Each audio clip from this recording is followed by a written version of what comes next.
උතුම් වූ ධර්මදේශනය ප්‍රඥා නාලිකාව තුළින් විකාශය කිරීමට ප්‍රචාරය කිරීමට ධර්මදානය සිදු කිරීම සඳහා පනාගොඩ රොවියල් මාවතේ පදිංචි ඉෂාරි අබේසේකර මහත්මිය විසින් මෙම ධර්මදේශනය සඳහා සැදැහැති දායකත්වය දරා තිබෙනවා. උතුම් වූ ධර්මදානයන්ගෙන් ජනිත වන්නා වූ මහා පුණ්‍ය ශක්තියින්ගෙන් මීට වසර 18කට පෙර මියගිය මේරි මාග්‍රට් විදාන ආරච්චි මිත්තනියට හා එම් පොඩිමැණිකේ මිත්තනියටද මීට මාස 9කට පෙර මියගිය ජැක්සන් දිසානායක ලොකු තාත්තාටද මීට මාස 3කට පෙර මියගිය නොරොංචිගේ චන්ද්‍රිකා ශ්‍රීමති නැන්දනියටද ඉක්මන් භවයකදී නිවන් සැප ලැබීමට මේ උතුම් ධර්ම දානමය පුණ්‍ය කුසල් හේතු වේවා.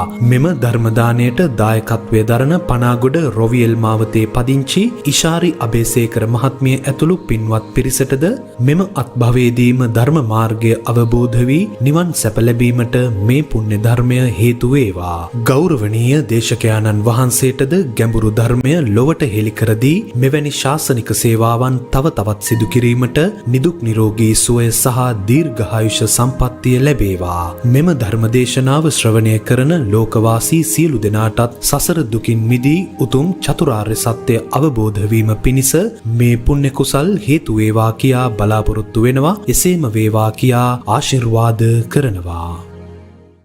නමෝ තස්ස භගවතෝ අරහතෝ සම්මා සම්බුද්දස්ස නමෝ තස්ස භගවතෝ අරහතෝ සම්මා සම්බුද්දස්ස නමෝ තස්ස භගවතෝ අරහතෝ සම්මා සම්බුද්දස්ස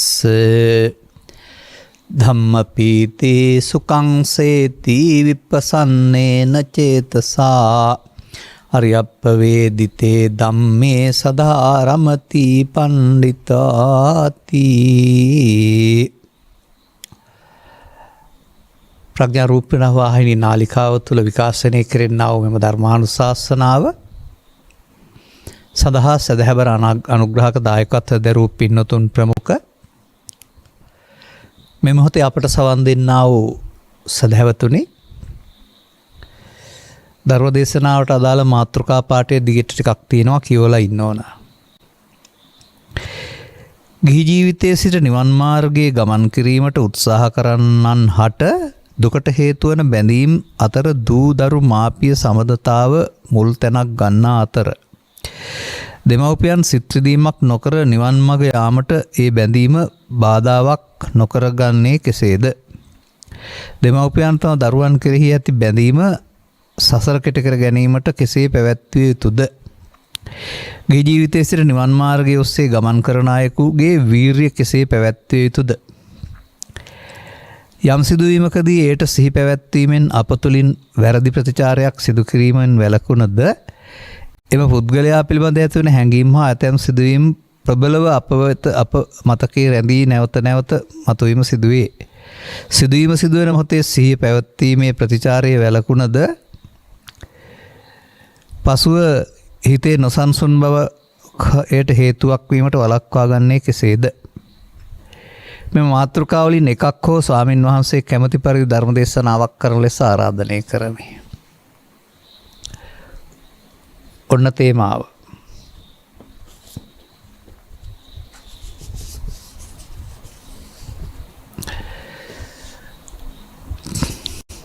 ගිහි ජීවිතය, පැවිදි ජීවිතය. බැලුමට එහෙම ජීවිත දෙකක් තියෙනවා. ඇඳුමේ වෙනසකුත් තියෙනවා. ගමන් බිමන් වෙන හැටි, ආහාර ගන්න හැටි පිළිබඳවත් කනවා වළඳනවා වඩිනවා යනවා කියලා වෙනසකුත් තියෙනවා. ශික්ෂාපදවත් මට්ටමෙත් වෙනසක් තියෙනවා. එවැනි අපට පෙනෙන්නේ.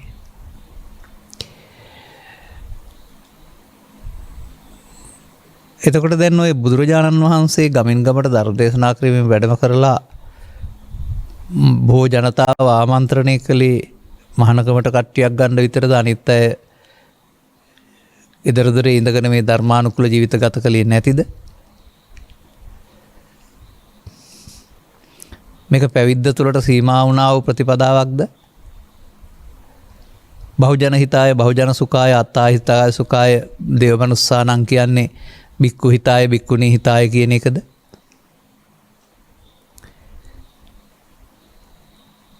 මේ මම නිකන් මේ අදහස් ටිකක් ඉදිරිපත් කළේ. මේ බුදුන් වහන්සේ ධර්මදූත මෙහෙවරක් කළේ. ඒ පැවිදි වුණ අය දහම් පණිවිඩය ගෙන යාම සඳහා ධර්මදූතයින් බවට පත් වුණා. මොකද තනිව කියන්න බැරි නිසා. ආමන්ත්‍රණය කළේ ජනතාවට.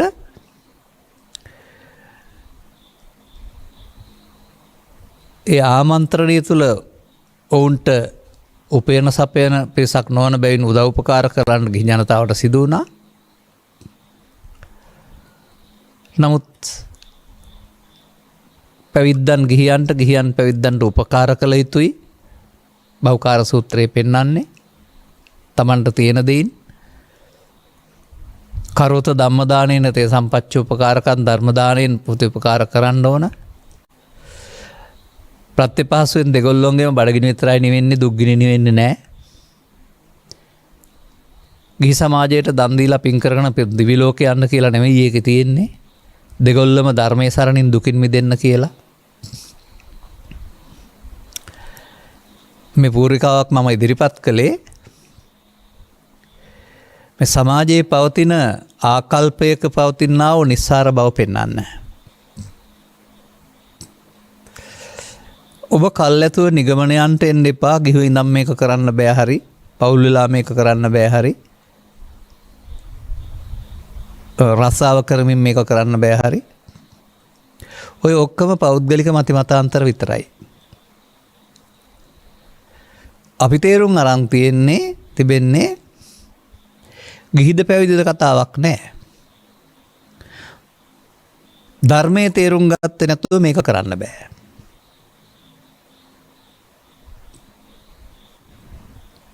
ඒ ධර්මයේ තේරුම් ගැනීමට පෙර ආතුව ශික්ෂාපද සංවරයේ වෙනස්කම් තිබෙනවා ගිහි පැවිදි. නමුත් ඒ ශික්ෂාපද සංවරය නෙමෙයි ධර්මයේ තේරුම් ගැනීම කියන ඊට වඩා ගැඹුරු කාරණයක්.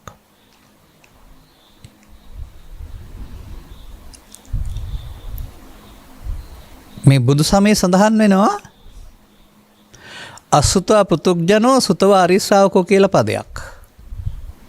ඒක කියලා තියෙන්නේ පුතුග්ජනෝ කියන්නේ ගිහියට, ආර්ය ශ්‍රාවකෝ කියන්නේ ස්වාමින් වහන්සේලාට කියලා හැම නෙමෙයි.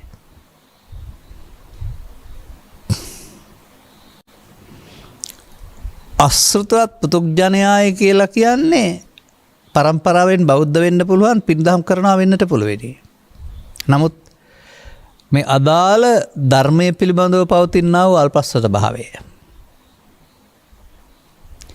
ඒ අල්පස්වත භාවය ගිහි ජීවිතය තුළ නෙවෙයි පැවිදි ජීවිතය තුළත් තියෙන්න පුළුවන්.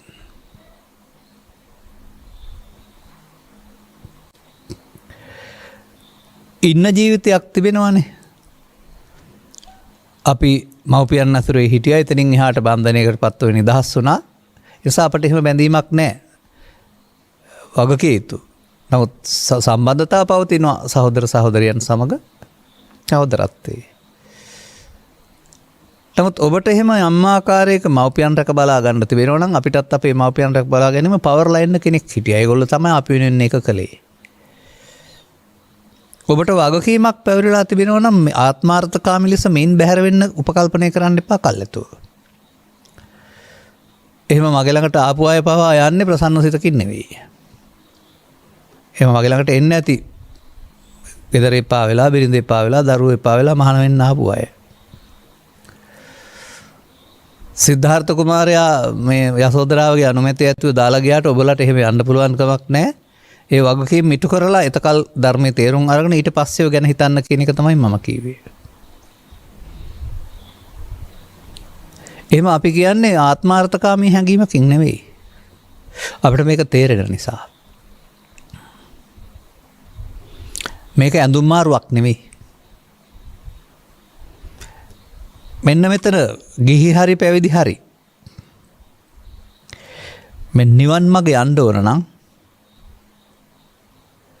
නිවන් මඟ ගේන්න බෑ පෘථග්ජන භාවයට. පෘථග්ජන භාවයේ ඉඳලා නිවන් අවබෝධ කරන්න පුළුවන් එකක් නැහැ. උගත් බුද්ධිමත් වුණා කියලා පැවිදි වුණායි කියලා පුහුදුන් කියන එකේ තේරුම ධර්මයේ තේරෙන්නේ නැහැ, ධර්මයේ රස දැනෙන්නේ නැහැ. ඊට වඩා කම් රස ලොකුයි. ඒ නිසා ඔබට මව්පියන් ඇසුරේ දුදරුවන් ඇසුරේ මව්පියන් දුදරුවන් වශයෙන් දුදරුවන් මව්පියන් වශයෙන් සම්බන්ධතා පවත්වන මේ අන්‍යෝන්‍ය සම්බන්ධතා තුළම පෘථග්ජන භාවය තුලයි ගැටුම ඇති කරන්නේ. පුද්ගලයෝ අතර ගැටුම ඇති කරන්නේ නැහැ. පෘථග්ජන භාවය තුල.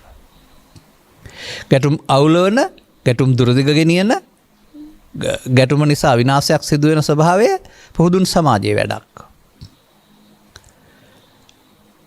ආර්ය භාවයට පත්වීම තුළ මේ ගැටුම් සමතකරණය, ගැටුම් නිමා කරගන්න, ගැටුමට එකතු නොවෙන්න අවශ්‍ය අවබෝධයක් ලබා දෙනවා. එනිසා ඔබ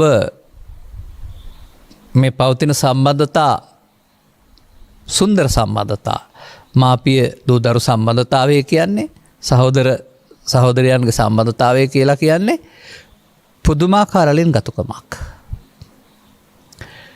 ඒක මේ ලෝකේ තියෙන්න ඕන සුන්දර සම්බන්ධතාවයක්. අම්මා නැහැ තාත්තා නැහැ කියලා කතා කරන්නේ අපි. සම්බන්ධතාවය වෙනයි බන්ධනය වෙනයි. අන්න සම්බන්ධතා කැඩෙන්නේ නැහැ. නමුත් බන්ධනය කියන එක පුතග්ජනයා ඇති කරගන්නා වූ අමතර දෙයක්. ඒ පෘථග්ජන ස්වභාවය තමයි යමක් බන්ධනයක් බවට පත් වෙන්නේ. ඒ පෘථග්ජන භාවයේ තුල ඉඳගෙන බලපුවම මේවා අතහරින්න බෑ. නිකන් අතහරින්න බෑ. අනිත් එක බාහිර සම්බන්ධතා ඇතෑරෙන්නෙත් නැහැ. අතාරින්න තියෙන්නේ සිත්‍යාභ්‍යන්තරයේ පවතිනා වූ මුලාවක් කරුණාම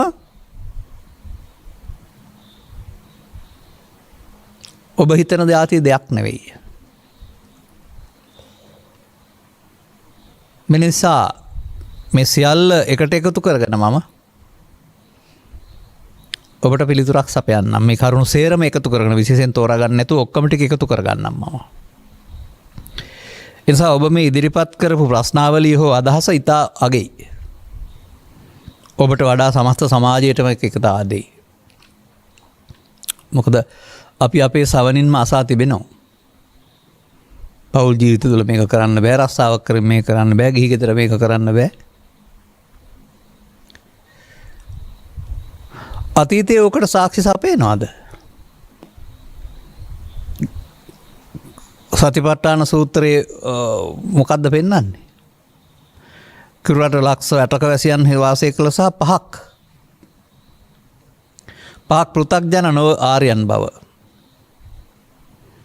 ඒ ගෙදර අතහැරලා කැලේට ගිහින්ද විවාහය අතහැරලාද දරුවන් හදන එක අතහැරලාද?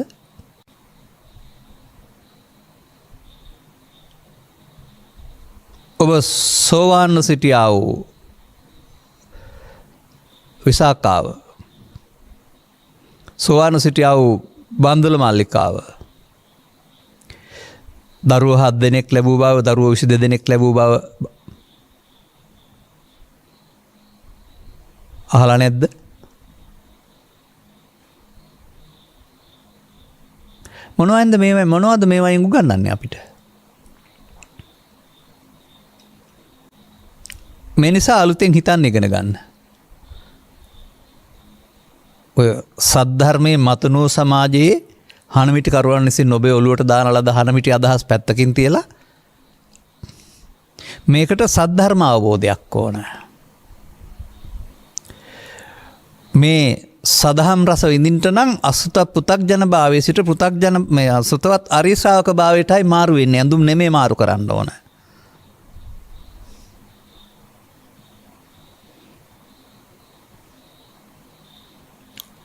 එතකොට ඔය ඔබට ගැටුම් ඇති වෙන ස්වභාවයන්, ඔබේ අතීතයේ ඔබට වදන ස්වභාවයන් මේ සියල්ල දැනට පශ්චාත්තාවපයක්, දුකක්, පීඩාවක් වුණාට ඉදිරියට ඒවා පීඩාවක් වෙන්නේ නැහැ.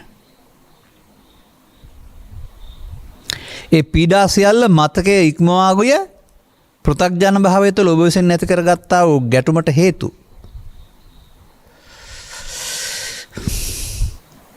ඒවයින් මිදෙන්නනේ ධර්මයක් ඕනකම තියෙන්නේ. මිදෙනවා කියන්නේ ඔය සේරම අතහැරලා වනාන්තරයට යන එකද?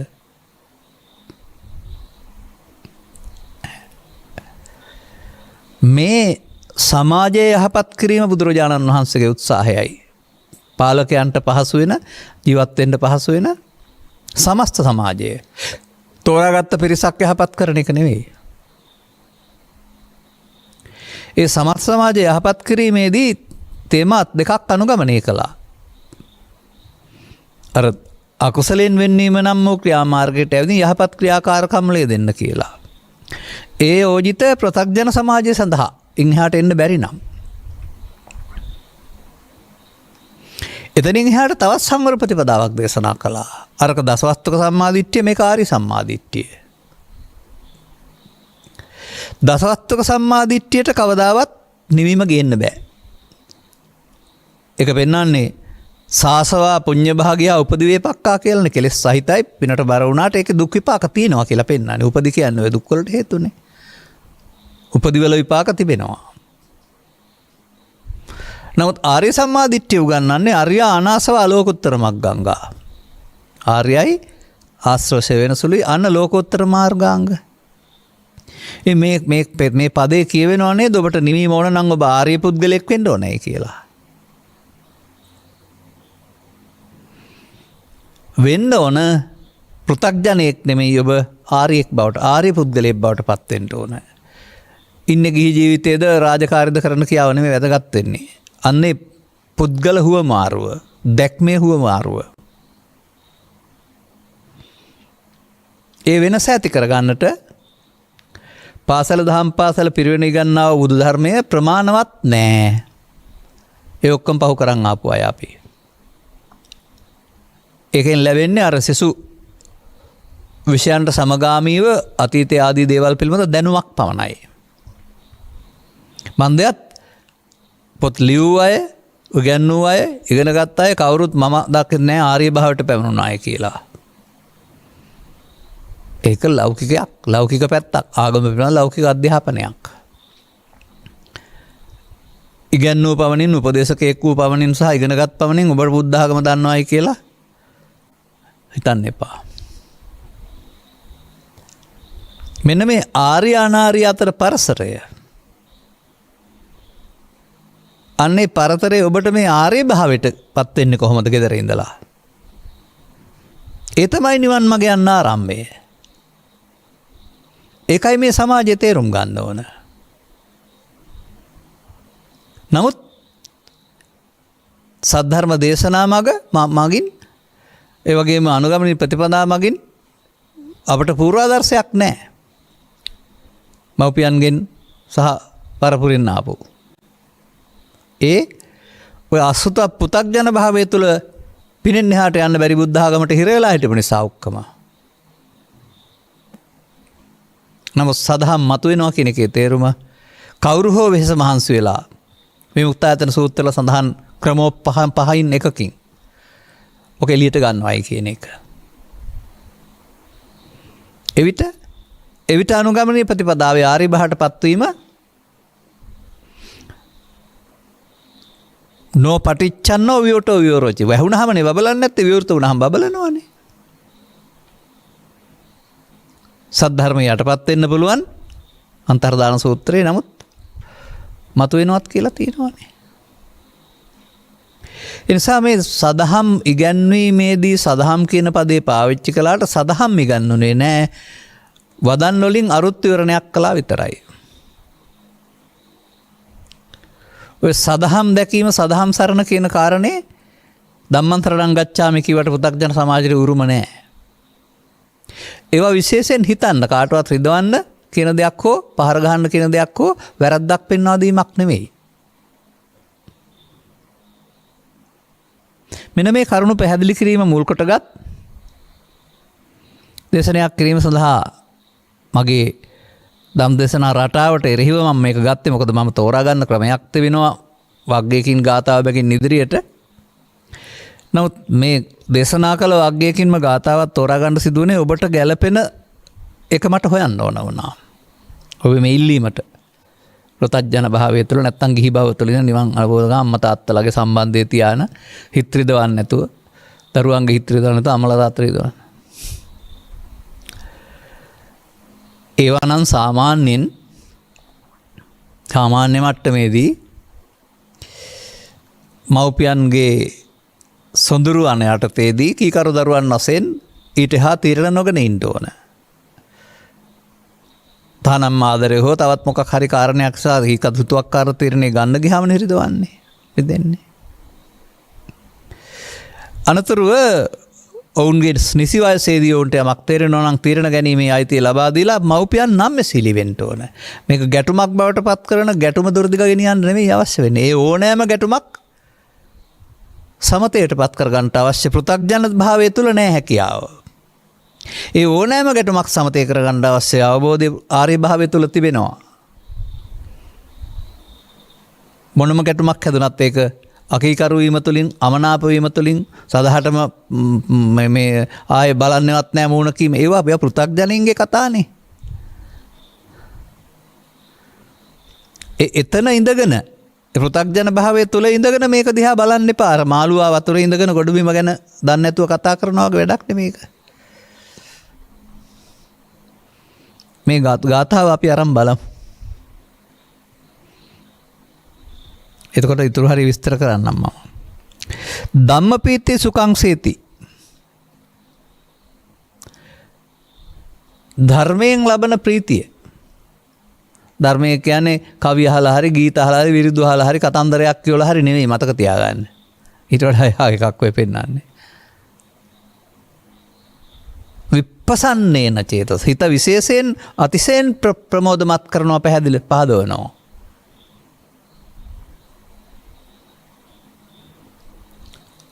ආර්යයන් විසින් අවබෝධ කරගත්ත ධර්මය අරියප්පවේදිතේ ධම්මේ. ඒක විශේෂ වචනයක්. ආර්යයන් අවබෝධ කරගන්න දෙයක්. ඔබටත් ගිහිව හිටියත් කොහේ හිටියත් සදා රමති පණ්ඩිතා මේ පණ්ඩිත මේ කියන පණ්ඩිත භාවයට පත් වෙනවා මේ ආර්යප්පෙන් වේදිත ධර්මයේ ඔබටත් ප්‍රිය කරන්න ඇලෙන්න රමති කියන එකේ තේරුම යෙදෙන්න ප්‍රිය කරන්න පුළුවන් වෙනවා. හැම කල්හිම ප්‍රිය කරනවා. ආර්යයන් ප්‍රිය කළ මේ ධර්මයේ කෙරෙහි. ධර්මය කියන පදයට පුළුල් ගැඹුරු අර්ථයක් නැහැ. ධර්මය කියන්නේ පොතපත සූත්‍ර ගාථා කවි පිරිත් කියලා නිතන් ඉන්නේ. අටුවාවත් සමහර විට බෝධිපාක්ෂික ධර්ම කියලා තමයි පෙන්වන්නේ ධර්මය කියලා. බෝධිපාක්ෂික ධර්ම ලෞකිකයි. ඒක බෝධියේ පැත්ත ගන්න නිසානේ. ඒක මාර්ගය. බෝධිපාක්ෂික ධර්මය නෙවෙයි මාර්ගය. එහි ප්‍රතිඵලය ධර්මය.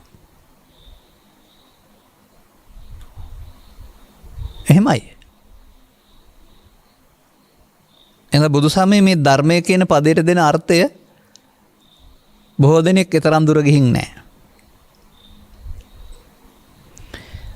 ඔබ දැන් මේ ජීවිතය ගත කිරීමේදී යහපත් ක්‍රියාකාරකම් සහිත ආචාර ධර්ම පිළිගත්ත මව්පියන් දූ දරුවන් වශයෙන් ජීවත් වෙනවා නම් ඔබ සම්මතය පිළිගත් අය.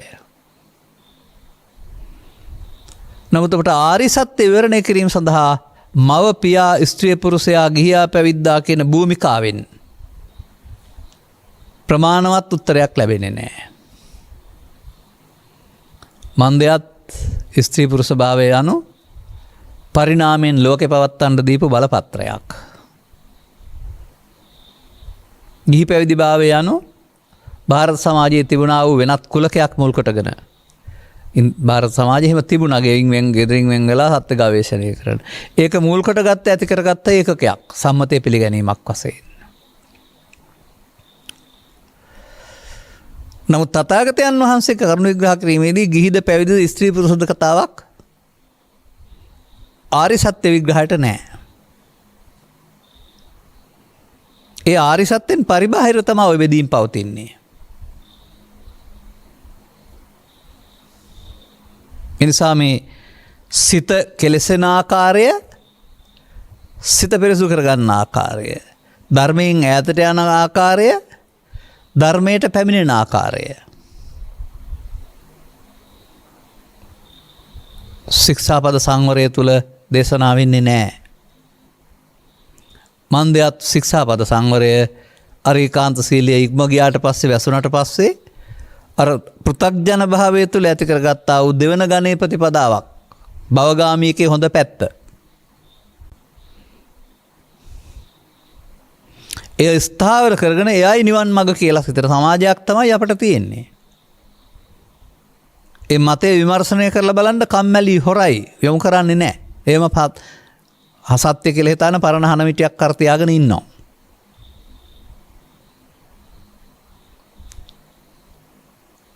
නමුත් ඒ පරණ හනමිටිය කරගෙන තියාගෙන ගියා නම් බුදුවරයෙක් පහළ වෙන්නේ නැහැ. ඒ හනමිටිය තිබෙන ගිහි ජීවිතයේ සැප තියෙනවා නැත්නම් කැලේට ගිහින් කෙලස් තවන්න ඕන. ඒක තමයි මාර්ගය. ඒ හනමිටිය කර තියාන් හිටියේ නැහැ. උන්වහන්සේ අලුතෙන් හිතුවානේ. තථාගත දේශනා මිනිස් වර්ගය සඳහා වර්තමාන ජීවත් වෙන මිනිසුන්ගේ සිතින් දුක එලවා දමා ඔවුන්ට සැනසීම ලබා දීම සඳහා ඒට 100%ක්ම මිනිස් සමාජ සඳහා අවලංගු කරන්න බලයක් කාටවත් නැහැ. එහම අධිකාරී බලයක් දීලා නැහැ.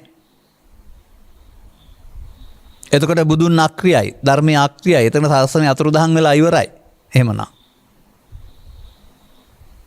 ආර්ය පුද්ගලයෝ නැත්නම් නිවන් මඟ යන අය නැත්නම් එනම් බුදු සසුන අතුරුදහන් වෙලා ඉවරයි.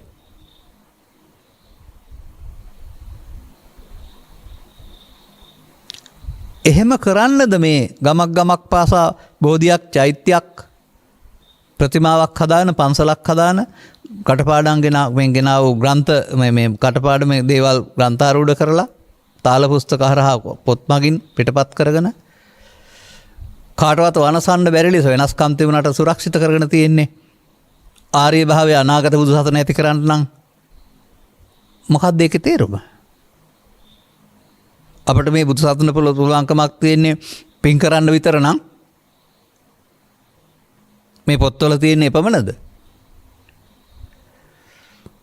ඇයි පුඤ්ඤ පාප පහිනස්ස ජාතිදා නත්ති ජාගරතෝ බයං කියලා නැද්ද? මේ ගාථාව මේ සදාරමති හැම කල්ලිම ප්‍රිය කරනවා. ඒ පණ්ඩිතයා විභාගෙන් ගත් එකක් නෙමෙයි, වෙනත් පණ්ඩිත ස්වභාවයක්. ඒකේ මනුස්සයින්ට පෙන්වනවා ධම්මපේති, ධර්මයෙන් ලැබෙන ප්‍රීතිය සුවගෙන දෙනවායි කියලා. මොකද්ද ධම්මපීතිය කියන්නේ එතකොට? අතිශය ප්‍රසන්න වෙනවා, විප්‍රසන්නේන සිත ප්‍රසන්න වෙනවා ධම්මපීතියෙන්. ධම්මපීතිය කියන්නේ නිවන් සුව වෙන්න බැරිද? ආර්යයන් ප්‍රවේද කළ ධර්මය නිවන වෙන්න බැරිද? මේ ධර්මය කියන්නේ බෝධිපාක්ෂික ධර්ම වලට හරි සූත්‍ර වලට හරි මේ නිවීමට වෙන්න බැරිද?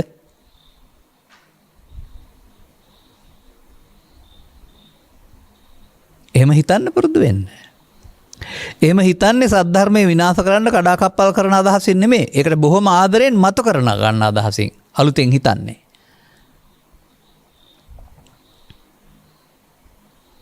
එහෙම අලුතෙන් හිතන්න ගත්තාම සමහර විට ඒකට විවෘති කරන කියන වචනේ සද්ධර්ම ප්‍රතිරූපෝ කියන ලේබලේ අලවන්න පුළුවන්. නමුත් මම දකින්නේ සද්ධර්මයේ විකෘති උනේ අද නෙවෙයි. යම් දවසක මගපල සසුනෙන් තුරන් වුණාද? එදායි සද්ධර්මයේ විකෘති උනේ. එදා සිටයි.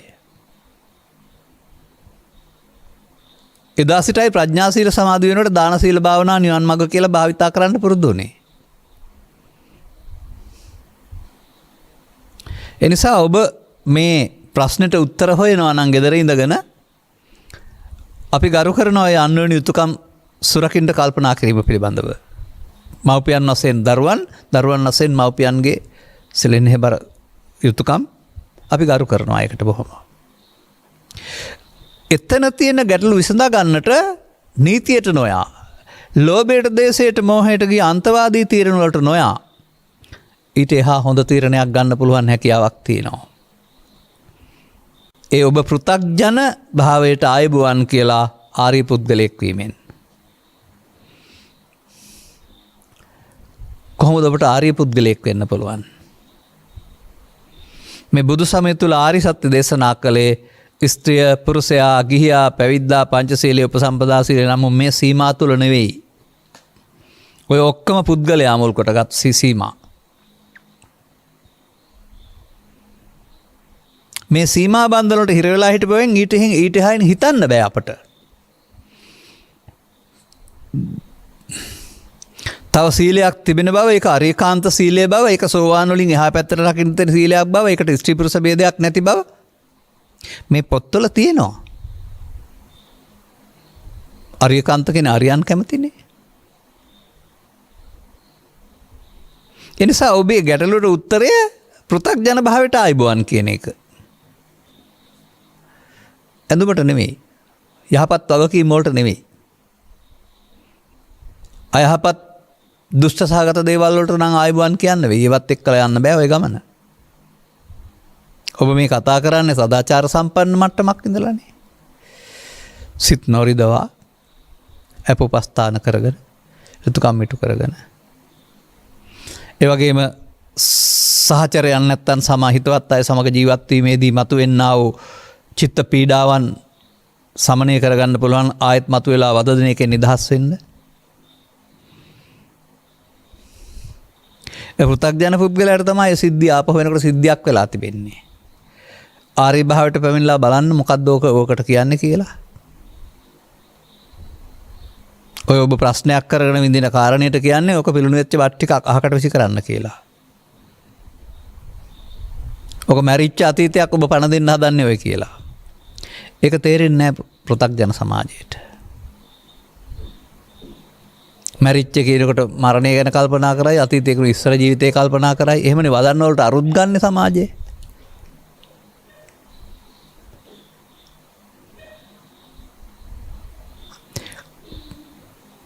කුමක්ද ආර්ය පුද්ගලයෙක් වෙන්න දැනගන්න ඕන.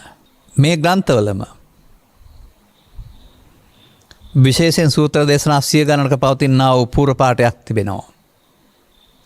අසුතවා පුතුග්ජනෝ අරියානං අදස්සාවි අරියස් ධම්මයාකෝ විදෝ අරියස් ධම්මයා විනීතෝ. මෙතන ඉඳගෙනද ඔබ ඔය නිවන් හොයන්නේ. සුතවා ආර්ය ශ්‍රාවකෝ අරියානං දස්සාවි අරියස් ධම්මේ කෝවිදෝ අරියස් ධම්මේ සුවිනීතෝ. ඔය පරිවර්තනය. මේ අසුත පෘථග්ජන භාවය සහ සුත ආර්ය ශ්‍රාවක භාවය ඇත්වීම සඳහා දේශනා කරන්නේ කුමක්ද එතනින් එහා පැත්තට? රූපං අත්තනෝ සමුපස්ස අත්තනිවා රූපං. රූප වේදනා සංඥා සංකාර විඥාන නම් වූ ස්කන්ධ පංචකයට එන දේවල් මගේ මම මගේ ආත්මකට ගැනීම පෘථග්ජන භාවයයි. ඒ මගේ මම වගේ ආත්මකට ගැනීමම ඔය ප්‍රශ්න ඇතිවීමට දුරද ගියාමට ගැටුම් ඇතිවීමට දුක් ඇතිවීමට හේතුවයි. අන්න එතනයි වැරද්ද තියෙන්නේ. එනිසා ඔබේ ඇහැට පෙනෙන දේ මවකුසින් බිහි වෙලා ස්ත්‍රිය පුරුෂයෙක් වශයෙන් ජීවිතාවසාන දක්වා ජීවත් වෙනවා. කය තරුණ මහලු මැදි වෙලා පොළොවට පස් වෙනවා. පුද්ගලයෙක් ජීවත් වෙනවා පේනවා කයේ.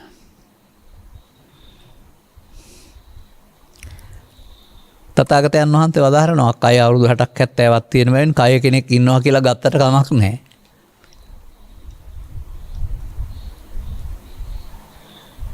නමුත් පෘථග්ජනයාට කයෙන් මිදෙන්න කැමති පෘථග්ජනයා දෙලා යන බැවින්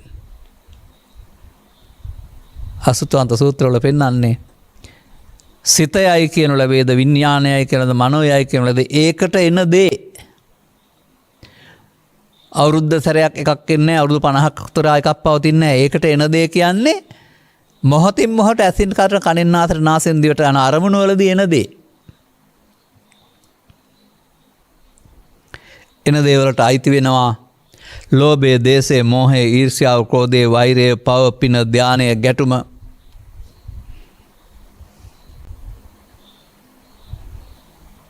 සීමිත කරුණාව ඔක්කොම ඇති. ඒකට එන දේ ඒ මොහොතේ තියෙන දේ. එය මමකට ගත්ත පුරුද්ද තමයි සංසාරේ මෙතෙක් කල ඔබට එන්න උනේ. එයින් මිදීමේ හැකියාව පෘථග්ජනයාට ලැබෙන්නේ නැහැ, වරම් ලැබෙන්නේ නැහැ පෘථග්ජනයාට. බුදුන් වහන්සේ වදාරනවා පෘථග්ජනයාට සිතට මේ මමකට ගත්ත මිදීමෙන් මිදෙන්න බෑ. ඒකෙන් මිදෙන්න එහෙනම් පෘථග්ජනෙක් වෙලා බෑනේ. ආර්ය පුද්ගලයෙක් වෙලා සිතට එන දේ මමකට ගත්ත එකෙන් මිදෙන්න මාර්ගයක් ගන්න ඕන.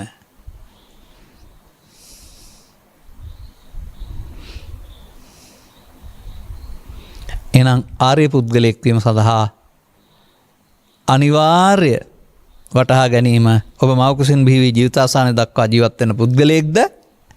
ඒ පුද්ගලයා තුළ සිතින් ක්‍රියාත්මක වෙනා ඊට වඩා ගැඹුරු සියුම් මේකකයක් තිබෙනවාද? මේ ආර්ය සංවරය, මේ දුකට හේතු අයින් කිරීම සිත කය වචන මුල් කරගත් පුද්ගල ක්‍රියාවලියක්ද?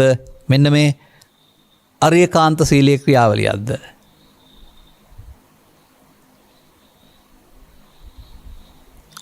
කොමක්ද මෙතන පෙන්වලා තිබෙන්නේ මේ සුතව ආර්ය ශ්‍රාවකෝ අසුතව පුතුජනෝ කියන එකේ? පංචස්කන්ධ කියන වචනයක් පාවිච්චි කරලා ඒකට එන දේවල් මගේ මමගේ ආත්මකට ගැනීම පෘථග්ජන භාවයේ හැටියටත් එහි වරද තේරුම් අරන් ඒ නිදහස් වීමට මං පිට සොයා ගැනීම ආර්ය භාවයට හැටියටත් පෙන්නනවා.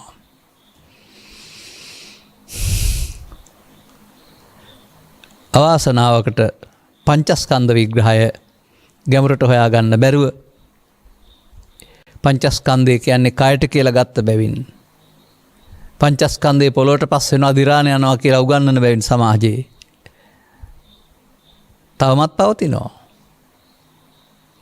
බුදුවරු පංචස්කන්ධ විග්‍රහයෙන් වෙන් කළා වූ සියුම් දහම පෘථග්ජනයින් විසින් ස්වකීය ආමන්ත්‍රණයේ පහසුව සඳහා කය පංචස්කන්ධ යනුවෙන් වචනයක් පාවිච්චි කොට භාවිතා කිරීම තුළ සමාජයත් පංචස්කන්ධය කියන්නේ කය. ඔය පරණ හනමිටියක් කරගහගෙන ඉන්නේ. ඔය දැකීමෙන් ආර්ය භාවයට පත් වෙන්න බෑ.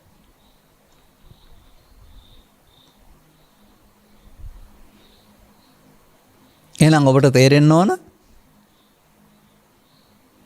ඔබ මව්කුසින් බිහි වී ජීවිතාවසානය දක්වා ගත කරන ජීවිතේ ගත කරන්නේ මොහොතින් මොහොත, තප්පරෙන් තප්පරය. අවුරුද්දෙන් අවුරුද්ද කියලා ගන්නත් පුළුවනි. නමුත් ගැඹුරින් ගත් කල තත්පරෙන් තත්පරය. මේ තත්පරය ඔබට ගත වෙන්නේ වර්තමාන මොහොත උඩ.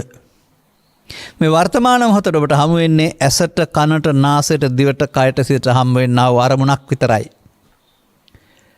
ඒ මොහොතේ ඔබ රූපයක් නරඹනවා නම් ඔබ රූපය තුළ ජීවත් වෙන්නේ. ඒ මොහොතේ ඔබ ශබ්දයක් අහනවා නම් ඔබ ශබ්දය තුළ ජීවත් වෙන්නේ. ඒ මොහොතේ ඔබ ගන්ධයක් විඳිනවා නම් ගන්ධය තුළ ජීවත් වෙන්නේ. ඔය මොහොතේ ඔබ පවක් කරනවා නම්, පිනක් කරනවා නම්, ලෝභයෙන් වාසය කරනවා නම්, ද්වේෂයෙන් වාසය කරනවා නම් එය තුලයි ඔබ ඉන්නේ. එයයි ඔබ. මයන්න හෝ කය නෙවෙයි.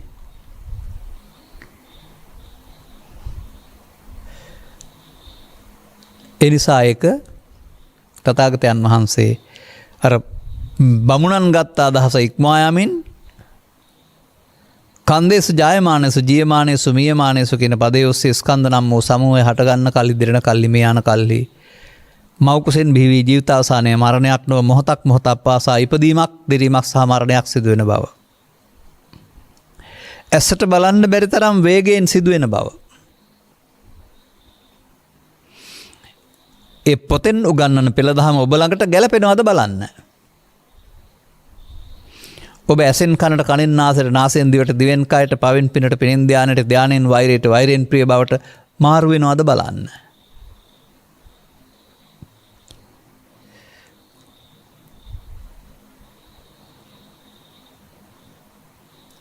ඔබ මම යනුවෙන් පාවිච්චි කරන්නේ කයද මොකද්ද කියලා බලන්න.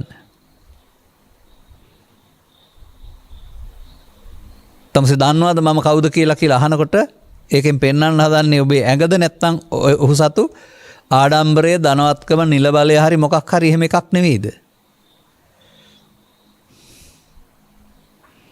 අන්න එහෙම කුලයෙන්, නිලයෙන්, ධනයෙන්, බලයෙන් තව තියෙන දේවල් වලින් ආඩම්බර වීම, ඇඟට ගැනීමට අහංකාරය හේවත් මම කොට ගැනීමයි කියනු ලැබේ. පෘථග්ජන සමාජය තුළ අහංකාර නුවෝ නැත. ඒක පෘථග්ජනයට තියෙන ලෙඩක්. තියෙන දෙයින් ඔළුව උදුම්මා ගැනීම, ආඩම්බරකාරයෙක් වීම. නමුත් ඒක ඔබට ලොකු දෙයක් වුණාට බුදුරජාණන් වහන්සේ වදාරනවා ඒක නීවරණ ධර්මයක්, පාප ධර්මයක්, දුකට හේතුවක්.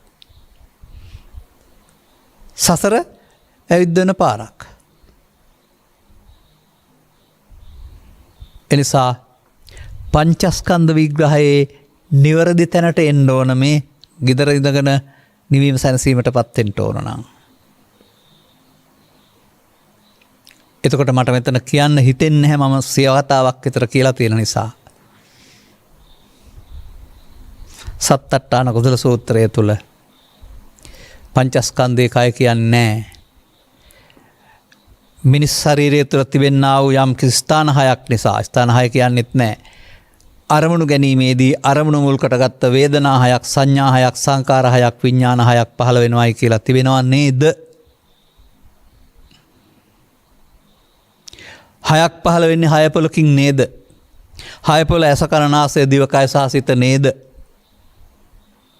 ඇසෙන් ඔබ විඳින්නේ මොනවාද? රූපේ නේද? කනෙන් ඔබ විඳින්නේ මොනවාද? ශබ්දේ නේද? නාසයෙන් විඳින්නේ මොනවාද? ගන්ධය නේද? මේ වේදනාවට පාත්‍ර වෙන දේ රූපේ නේද? ඒ රූපේ නේද විඳින්නේ? රූපේ හැම විටම රූපේ, ශබ්දේ, ගන්ධේ, රසේ, පොට්ටබ්බේ, ධම්මේ අරමුණක් නේද? ඒ අරමුණ කෙරෙහි ඇති කරගන්නා වූ ඇලීම් ගැටීම් සංඛ්‍යාත වෙනස්කම් ටික නේද? සැප දුක් උපේක්ෂා වේදනා. රූපේ හඳුනන රූප සංඥා, ශබ්ද සංඥා. සැප දුක් උපේක්ෂාවට අනුව ඇලෙන ඇති වෙන ඇලීම් ගැටීම් චේතනා සංඛාර. මේ ඇසවල පහළ වුණා රූපය වේදනාවෙන් සංඥාවෙන් සංකාරයෙන් ඇති කර වෙනස්කම් පිළිබඳව දැන ගැනීම විඥාන. මේකට අතින් අල්ලන්න රූප නැහැ, පහම නාම නේද? පහම නාම නිසා නේද අපාය දිවි ලෝකේ බ්‍රහ්ම ලෝක විස්තර කරන්න පුළුවන් කමක් තිබෙන්නේ. ඒකේ රූපකට ගත්තාම එහෙනම් උපාදික ප්‍රතිසන්දි බොරු වෙනවා නේද? රූප කියන්නේ පඨවි ආපෝ තේජ නම් පඨවි ආපෝ තේජෝ පහළ වෙන්න බෑනේ මව කුසකින් තොරව. අණ්ඩජ ජලාබුදු සංසේදල වලින් තොරව පහළ වෙන්න බෑ. උපාදික සතාට කොහෙද රූපය එතකොට තියෙන්නේ? නමුත් පව අරමුණක් වුණ විට, පින අරමුණක් වුණ විට, ධානය අරමුණක් වුණ විට ඒක තමයි ඔවුන්ගේ රූපය.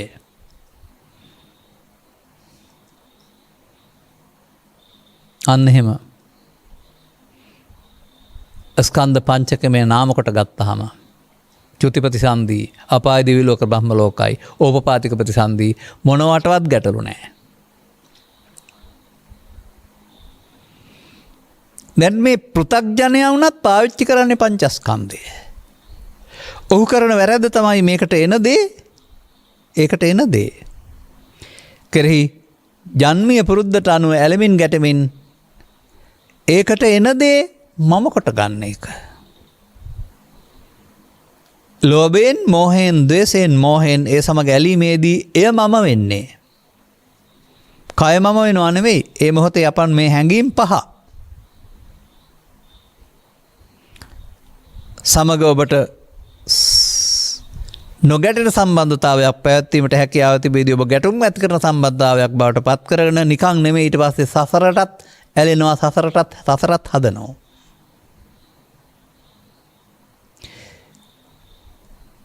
මා ඉගෙනගෙන තියෙන ගිහි ජීවිතන් දුක්ඛං කියලා නෙමෙයි. මම ඉගෙන තියෙන සංකිට්ඨේන පංච උපාදානස්කන්ධා දුක්ඛා කියලා. ඒක ස්ත්‍රී පුරුෂ ගිහි පැවිදි වේදයි ඔය දෙයක් නෑ ඕන කෙනෙකුට. අන්න මිනිස්සුන්ට ජීවිතේ දුක් ගෙනත් දෙන්නේ අටලෝ දහම නෙමෙයි. අසුතත් පුතත්න භාවය තුළ ඒවා අල්ලා ගැනීමෙන් හදා ගන්නා වූ පංච උපාදානස්කන්ධය. මේ පංච උපාදානස්කන්ධෙ මිදෙන්න ඇඳුම් මාරු කරාට හරියනවද? මිදෙන හැටි ඉගෙන ගන්න ඕනනේ.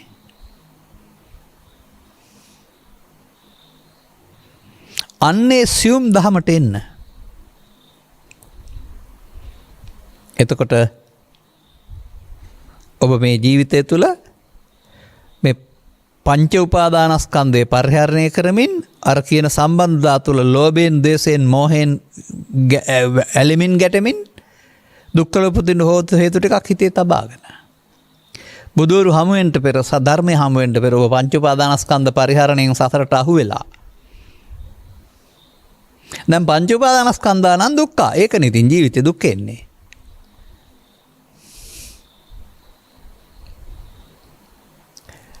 එතකොට බුදු සමයේ ඇඳුම් මාරු කිරීමේ ප්‍රතිපදාවක් හරි මේ දරුවන් අතහැර යාමේ ප්‍රතිපදාවක් හරි නෙවෙයි. උපාදානෙන් මිදීමේ ප්‍රතිපදාවක්. තම තමන්ට තිබෙන උපාදානයන් තමන් ජීවත් වෙන ආශ්‍රයෙන් පවතින්නේ. දැන් දැන් ඔබට මේ දුක මොකක්ද කියලා මම පෙන්වන්නම්. ශෝක පරිදේව දුක් දුම්නස් සම්පිච්ඡන් නලපති තම්ප දුක්තං පෙන්වන්නේ ඔය. පිය විප්පෝග අපේ සම්පයෝගෝ කියලා. ඔබත් පෙන්වන්නේ දුක් තියෙන ටික. එතකොට මේවා බාහිර ලෝකයේ සමග හඳුනා ගන්නට යාමේදී ඇසෙන් කනින් නාසෙන් දිවෙන් කයින් ඇලී චිත්තාභ්‍යන්තර ගත කළා වූ දුක්වලට හේතු නිසා දුක් එන්නේ. අද වන විට ඔබ ඔබේ ජීවිතය තුළ, දේශපාලනය තුළ, රාගය තුළ, විවාහය තුළ, ඉඩම් අර්බුද තුළ, තව නොයෙකුත් කාරණා තුළ මෙසේ අන් අය සමග ඇලෙමින් ගැටෙමින් එකතු කළා වූ කුණු ගොඩක් තියෙනවා. ඔබට ඒක තියෙනවා බුදුරජාණන් වහන්සේ වදාරන්නේ. නමුත් වැහිලා තිබුණාම කුණු කොට ගඳ එන්නේ නැහැ, අවුස්සප්පහම ගඳ එනවා වගේ අදාළ හේතු හමු වෙනකොට චිත්තාභ්‍යන්තරයේ තිබීමේ අතීතයේ කුණු කන්ද ඇවිස්සෙනවා. ඔය තරහ එනවා, බාල ගන්න හිතෙනවා, මරාණ මැරෙන්න හිතෙනවා, පලි ගන්න හිතෙනවා, පරුස වචන කියන්න හිතෙනවා කියලා කියන්නේ අර අතීත කුණු කන්දේ ගන්ධය. පෘථග්ජනයාට මෙහෙම අතීත කුණු කන්දක් තියෙනවා.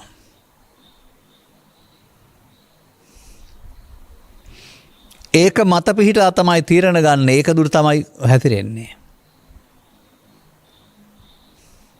වෙන මෙතනයි මේ ප්‍රශ්නේ තියෙන්නේ. එනිසා ඔබට මේ මොහොතේ යමක් හමු වෙද්දී නිදහසේ දකින්න පුළුවන් කමක් නැහැ. ඊට අදාළ බෙදීම්, වෙන්කිරීම්, ඇලීම්, ගැටීම් චිත්තාභ්‍යන්තරයේදී වහාම මෙතෙන්ට එන නිසා.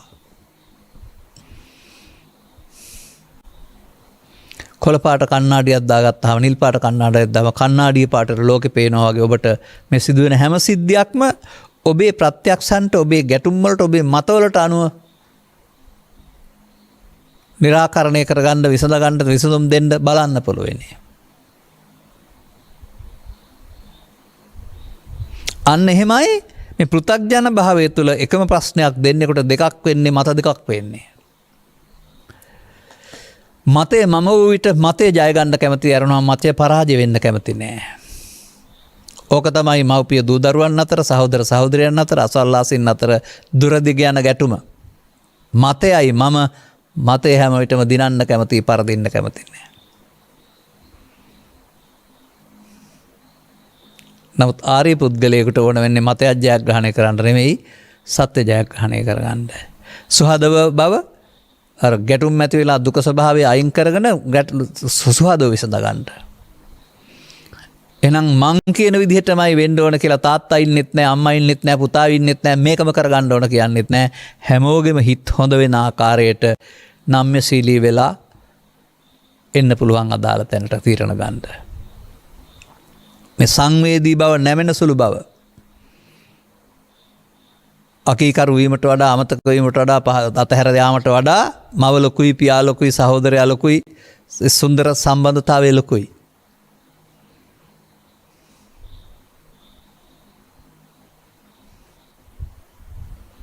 ඒ සුන්දර සම්බන්ධතාවයේදී හැඟීම් වලට වහල් වෙන්නේ නැහැ. යනවා නම් අනේ මං අර යන තැන රත්තරන් කියලා කියන්නේ නැහැ. ඒවා හැමෝගෙම සම්බන්ධතා ආශිර්වාද මත සුදුසු විදිහට ගන්න තරම් ඉවසීමක් තියෙනවා.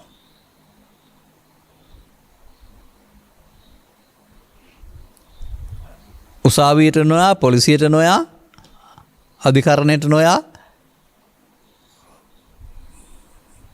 පොල් ගහන්න නොයා, මිරිස් සමරන්න නොයා, ගම්මිරිස් සමරන්න නොයා, පලි ගහන්න නොයා, මොනවද මේ බෞද්ධකම්ද ඔය තේරම? එකක්වත් බෞද්ධකමක් නෙමේ, කාලකන්නිකම්. මිනිස්සුන්ට එරෙහිව යන. ඕවා නේද මේ සමාජයේ බෞද්ධකම් කියලා පාවිච්චි කරන්නේ.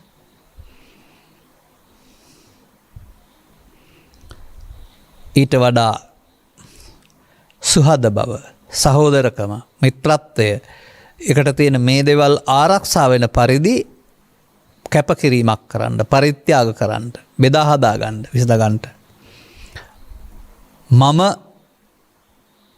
නොවන පුද්ගලයා මම බවට පත් කරගන්න කැමති නැති පුද්ගලයාට ශක්තිය ලැබෙනවා. විමසලා බලන්න. දැඩි මතධාරියෙක් නම් ස්වාමි පුරුෂයා මට ඕන විදිහට මේ සේරම වෙන්න ඕන කියලා. දැඩි මතධාරියක් නම් කාන්තාව නැත්නම් ඇගේ නම් ධනෙ ඔක්කොම මමයි මේ ගෙදර පාලකයා කියලා නීති දාන්න යන්නේ නැද්ද කියලා. ඒ අහංකාරය, ඒ ආඩම්බරය. නෑ. එතන නෙවෙයි සදහම් තේරුම් ගත්ත පුද්ගලයෙක් ඉන්නේ. ඔහුට මේ තීරණය ගැනීමේදී තීරණ සඳහා ලෝභය, දේශය, මෝහය පාවිච්චි කරන අදහසක් නැහැ. ඒවා පාවිච්චි කරපුවානේ ගැටුම් දුරද කියන්නේ ඔය. ඔය සිත් රෙදෙනවා කියන්නේත් මොකද්ද? අර හමු වෙනකොට චිත්තාභ්‍යන්තරයේ තිබිච්ච මම කොට ගත්ත එක එළියට එන එක. සිත් රිදෙන්න පුළුවනි. අටලෝ දහමේ කම්පාව එන්න පුළුවනි. බාර ගැනීම පෘථග්ජන භාවයේ ලක්ෂණයයි. ඒ මමත්වෙන් බාර අරගෙන අඬන දොඩන්න යන්නේ නැතුව බාර නොගෙන ඉන්නට පුළුවන් සැකියාවක් සඳහා ඔබගේ මේ චිත්ත අභ්‍යන්තරයේ පවතිනා වූ මතුවෙන ගතිය. අද ප්‍රශ්නයේදී මතුවෙනා වූ අතීත සියල්ල පිළුණු මල අතීතයට ගිය නැපි දෙයක් වශයෙන් දැකලා අතහරින්න ඉගෙන ගන්න වෙනවා.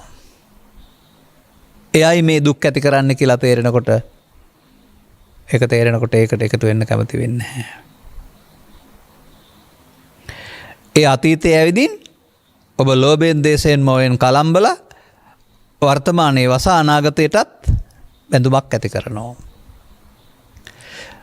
ධම්මපීතිය විඳින්න දෙන්නේ නැහැ. ඊට උඩින් ලෝභ, දේශ, මොහ වල ගැටුම නිර්මාණය කරනවා.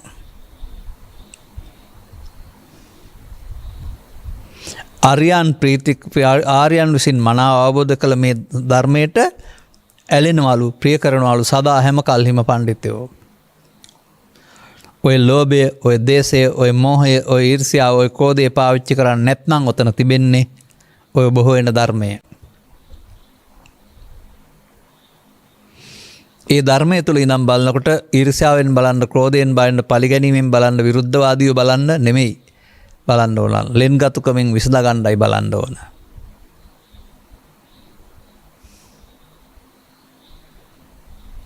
අන්න එහෙම මේ ඔබ මුහුණ දෙන අභියෝග දෙස අගතියට ගොස් නොබලන අවබෝධයක් ඔබට ලබා දෙන්න බුදු සමය තිබෙන්නේ. ඔබ ඡන්දයෙන්, දේශයෙන්, බයෙන්, මෝහයෙන් අගතියට ගොස් නේද මේ ප්‍රශ්න විසඳන්න හදන්නේ. ඒක පෘථග්ජන ලක්ෂණය. අගතින් ගච්ඡති ඡන්දා දෝසා බය මෝහ.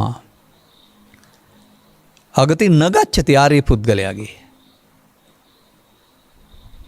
එවිට ඒ මොහොතේ උපදින හැඟීම මෑරුණාම, හැඟීමේ බලවත්කම මමත්වෙන් ගන්නව ඇරුණාම, බලවත්කම නැත්නම් වඩාත් සුදුසු විදිහේ සිදුවෙන ලාභයක්, පාඩුවක්, පරිත්‍යාගයක් කරුණාම සුදුසු දේ කරන්න තියෙන්නේ.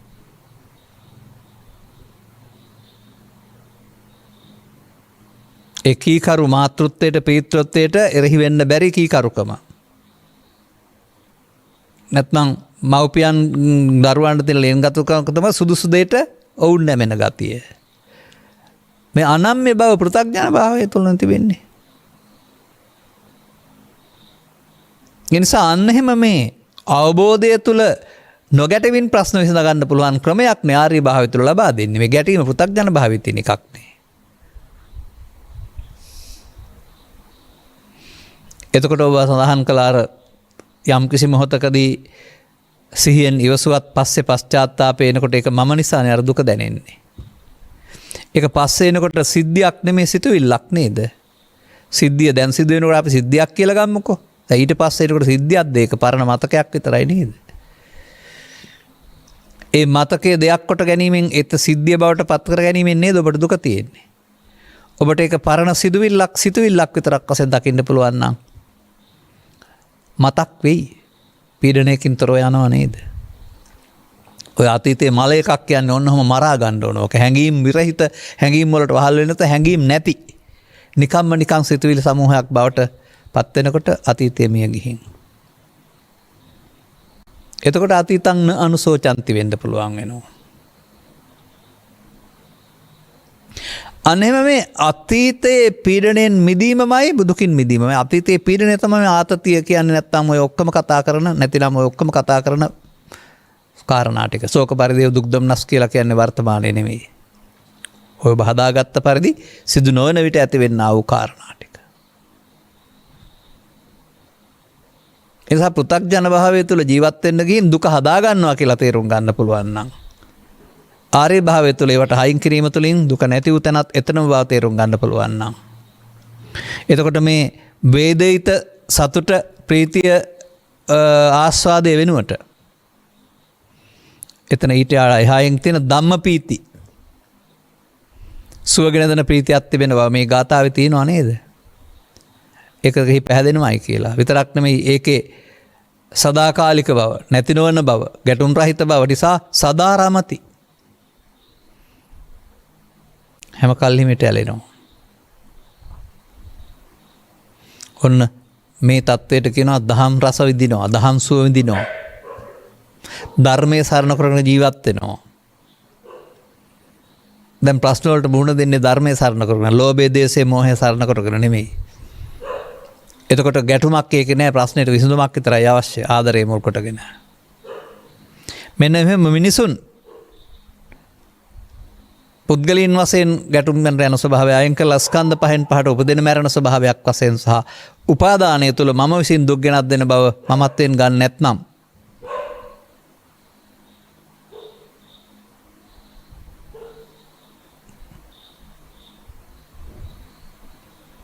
ඇලීම් ගැටීම් වලින් විරහිත ලෙන්ගතු සුන්දර ජීවිතයක් ගත කරන්නට ඔබට ඔය ගිහි කියන වචනේ, ගෙදර කියන වචනේ ප්‍රශ්නයක් කරගන්න නැතුව මේ ආර්ය භාවය තුළ මංපෙත් සැරසෙන බව අපගේ අවබෝධයයි. අදාළ කරුණු කෙරෙහි අවධානය යොමු කොට තේරුම් ගැනීමෙන් මේ පවතින බෙදීම් පසකදා මේ ආධ්‍යාත්මික ස්වභාවය තේරුම් ගැනීම තුළ මේකට විසඳුම පෘථග්ජන භාවය නොව ආර්ය භාවය තුළ හැසිරීම බව තේරුම් ගන්නට ඔබට මෙම කරුණු පැහැදිලි කිරීම උපනිශ්‍රේ වී හේතු ආසනාව වේවි. අනතුරු ඔබට ඔය කියන ගැටලු ලොකු ප්‍රශ්නයක් කරගන්න නැතිව ඊට වඩා ලොකු සැනසීමක් ධර්මය තුළ තියෙන බව ඒ වසා ගන්නට මමත්වයේ ඉස්මතු කරගන්න නැතුව විසඳුම් හොයන්ට අවශ්‍ය මංපෙත් පෑදේවි.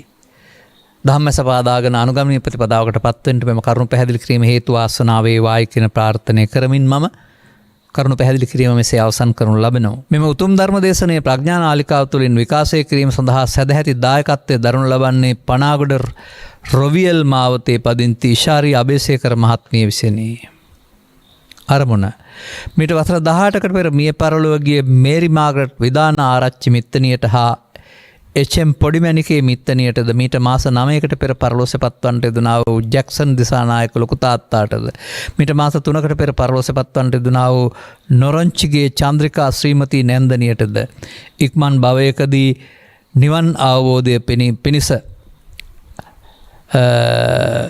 මෙම පුණ්‍ය කුසල් හේතු වේවා. මෙම ධර්ම දාණය අදායකත්වයේ දරන පනාගොඩ රොවියල් මාවතේ පදිංචි ඉෂාරි අබේසේකර මහත්මිය ඇතුළු පින්වත් පිරිසටද මෙම අත්භවයේදීම ධර්ම මාර්ගය අවබෝධයෙන් නිවන් සැපීම ලැබීම පිණිස මෙම පුණ්‍ය ධර්මය හේතු ආසනාව වේවා. ගෞරවනීය දේශකයන් වහන්සේටද ගැඹුරු ධර්මයේ ලෝට හෙළි කර දී මෙවැනි ශාසනික සේවාවක් තවත් සිදු කිරීමට නිදුක් නිරෝගී සුවපත් භාවය සහ දීර්ඝායු සම්පන්නිය ලැබේවා. මෙම ධර්ම දේශනාව ශ්‍රවණය කරන ලෝකවාසී සියලු දෙනාට සසර දුකින් මිදී උතුම් චතුස්සත්‍ය අවබෝධය පිණිස මෙම කුසල් හේතු ආසනාව වේවා. පැතුම් සියල්ල යහපත්, ඔබගේ හැමදෙනාගේ යහපත් වැපලු සැතුම් සඵල වේවා. මේ කියන්නා වූ ඔබ ගත කරන ජීවිතය තුළ ගැටුම පෘථග්ජන භාවය තුළ තේරුම් අරගෙන ගැටුම නිමා කරගනිමින් ඒ ජීවිතය තුළ මේ ආර්ය භාවය තුළ මේවට විසඳුම් තියෙන බව තේරුම් ගන්නට ප්‍රඥාව ලැබේවායි කියලා ප්‍රාර්ථනා කරනවා. සබ්බීතියෝ වජ්ජන්තු සබ්බ රෝගෝ විනස්සතු මාතේ බවත් අන්තරායෝ සුඛී දීඝායුකෝ බව හැම දිනාටම තෙරුවන් සරණයි.